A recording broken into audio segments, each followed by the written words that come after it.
muerte en la Edad Media y monjes voladores. Si observamos el trabajo del historiador Georges Minoy con respecto a los datos que recopiló del V siglo de los hombres y mujeres que sobrevivieron a la infancia, la edad promedio de muerte para un hombre era de 44 años y para una mujer era de solo 34 años. Sus registros tomados del siglo IX de unos 300 siervos en la abadía de Saint-Victor en Marsella muestran que solo el 11% de los campesinos pobres tenían más de 60 años. Excavaciones de cementerios medievales tempranos en Europa del Norte sugieren que la vida de los adultos, tanto hombres como mujeres, era más corta en comparación con siglos posteriores. En la Edad Media, superar los 50 años era poco común para la mayoría de las personas. Para otros medievales privilegiados, una vida larga no era tan común como podríamos creer. Existen registros de bastantes figuras estimadas que vivieron bien pasados sus 60 años, como el rey Eduardo el Confesor, quien tenía entre 60 y 63 años cuando murió en 1066. Hildegard de Bingen, la famosa escritora, compositora y mística, murió en 1179 a la gran edad de 81, una gran entrada incluso según los estándares de hoy. El monje volador Alma de Malmesbury falleció poco después de la batalla de Hastings de 1066 Sencho y Sitowell. Nació en la década de 1980. Fue el primer aviador registrado de Inglaterra. Después de atarse alas a ambos brazos y pies, se lanzó desde una torre alta y logró volar una distancia de unos 200 metros. Desafortunadamente, cayó al suelo y se rompió ambas piernas, quedando cojo de por vida. Alma presenció el cometa Halley en 989 y su regreso en 1066.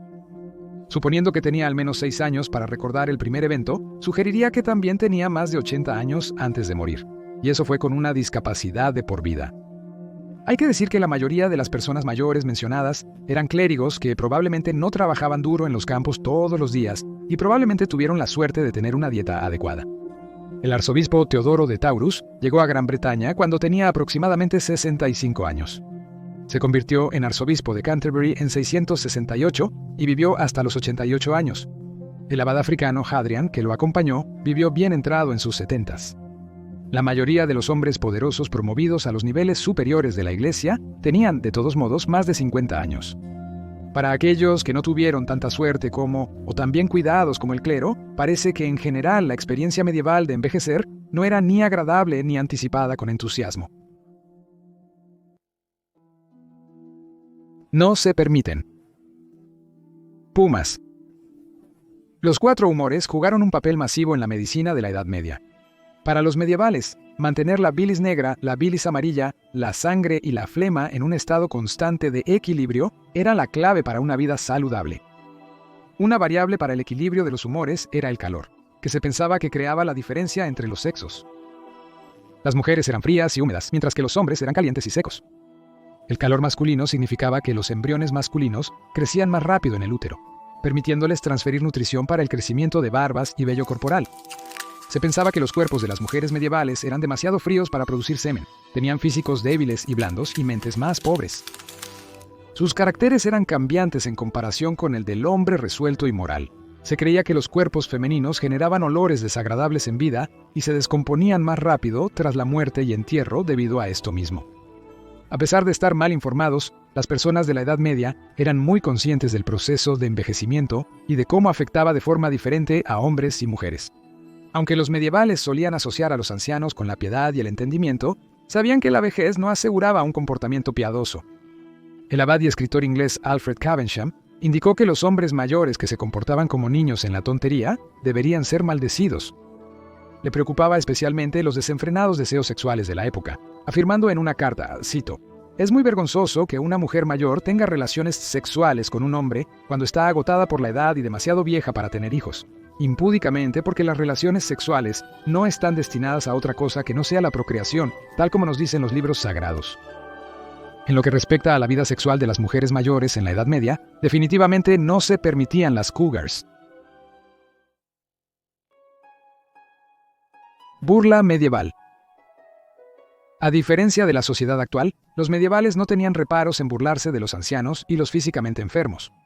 En el Winchester del siglo XI, los insultos frecuentemente se referían al color del cabello de un hombre o su calvicie. En 1086, el burgués de Colchester era conocido como el audaz, mientras que otros eran llamados canas y ganso blanco. Otros apodos también parecen indicar que los hombres mencionados habían alcanzado una cierta edad, como el sordo, el ciego, pies débiles y el sacerdote cojo. Aunque estos apodos relacionados con la edad no son muy crueles, reflejan la percepción medieval hacia los ancianos en sus comunidades. El cabello blanco llamó la atención de varios escritores y filósofos medievales. Se asocia con la idea de sabiduría, prudencia y una vida plena. San Agustín creía que aquellos que alaban a Dios tendrán los cabellos blancos de la sabiduría, mientras que los demás verán marchitar su carne.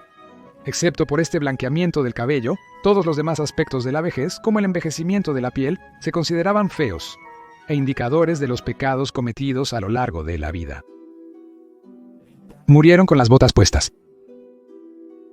La Edad Media fue violenta, y en batalla se valoraba la edad y experiencia. Hay varios ejemplos de hombres mayores que participaron activamente en las cruzadas. El devoto Raymond de St. Giles, de casi 60 años, fue uno de los primeros en unirse a la primera cruzada en 1096. Tras ganar en Antioquía, se volvió líder de la cruzada y le ofrecieron la corona del nuevo reino de Jerusalén luego de su captura. Murió antes de poder tomar Trípoli en 1105, pero para ese momento tenía 64 años y había cumplido su deseo de morir en Tierra Santa. Reynald de Chatillon fue otro anciano que murió luchando en las cruzadas. Fue el único líder cristiano que se enfrentó al infame Saladino. Reynald fue ejecutado en 1187 por negarse a convertirse al Islam después de su captura. Tenía 62 años. El sacro emperador romano Federico I Barbarroja murió a los 67 años cuando se ahogó en el río Salif en Turquía durante la Tercera Cruzada en 1190. Fue considerado un soldado impresionante hasta el final de su vida. Pero quizás el guerrero anciano más formidable de la Edad Media fue Enrico Dándolo. Fue el dogo de Venecia y lideró la Cuarta Cruzada cuando ya tenía 90 años y había estado ciego durante 20 años. Fue un líder valiente y dinámico que condujo a sus tropas italianas hacia Constantinopla. Al ver que los soldados dudaban en avanzar, Dándolo corrió valientemente hacia la ciudad solo, llevando la bandera veneciana, animando a sus tropas a unirse a él. Bajo el carismático liderazgo de Dándolo, fue la primera vez que una fuerza extranjera pudo violar las murallas de la ciudad y Constantinopla cayó. Dándolo murió en 1201, a la notable edad de 98. Para los guerreros medievales, quizás morir en batalla era preferible a sufrir las enfermedades y la humillación de una muerte por vejez. Hogares de vida medieval. En su vejez, los ancianos medievales solían acudir a sus familias para recibir asistencia y apoyo. Pero algunos no tenían familia a la que acudir en su vejez. Hay evidencia de buenos samaritanos brindando provisiones a los miembros vulnerables de su comunidad. Esto fue alentado por la Iglesia Católica, que dominaba la vida medieval como una forma de benevolencia amorosa. Aquellos ancianos que tenían la suerte de tener dinero o recursos podían ofrecerlos como pago por su cuidado. Existen pruebas de contratos entre ancianos y cuidadores para proporcionar alimentos y refugio a cambio de su herencia. Esto era común en las ciudades y pueblos grandes, con una gran población de inmigrantes que se habían mudado lejos de sus lugares de origen y redes de apoyo. Los ancianos ricos también podían buscar un retiro apacible en una abadía o convento. Allí estarían seguros y cómodos, asegurándose tanto un final pacífico como garantizando su salvación en la próxima vida. Pero para aquellos sin medios financieros había establecimientos benéficos como asilos y hospitales. Los hospitales occidentales estaban vinculados al cristianismo. Estaban destinados a caminar, alimentar, vestir y albergar a peregrinos y pobres, más que para curar. El monasterio de Cluny repartió limosnas a los pobres en el siglo XI. Esto incluía dinero para discapacitados, niños, viudas y ancianos. Los monasterios cistercienses daban limosnas a aquellos que no podían trabajar en tiempo de cosecha en el siglo XIII, y las cofradías apoyaban a sus miembros y a sus familias, incluyendo a los ancianos y viudas. Muchas casas de beneficencia proporcionaban ayuda a las viudas pobres. Orson Michel, una caridad en la Florencia medieval tardía, donó el 23% de sus limosnas a ancianas en 1356. Pocas instituciones se especializaban en el cuidado de ancianos. Stiaboy en París fue establecido en 1283 y albergó hasta 40 viudas mayores de 50 años. El Hospital Florentino de Orvitello, fundado en 1370, albergó a más de 200 personas, mayormente mujeres mayores. Había otros fundados en Inglaterra entre mediados del siglo XIV y el XVI.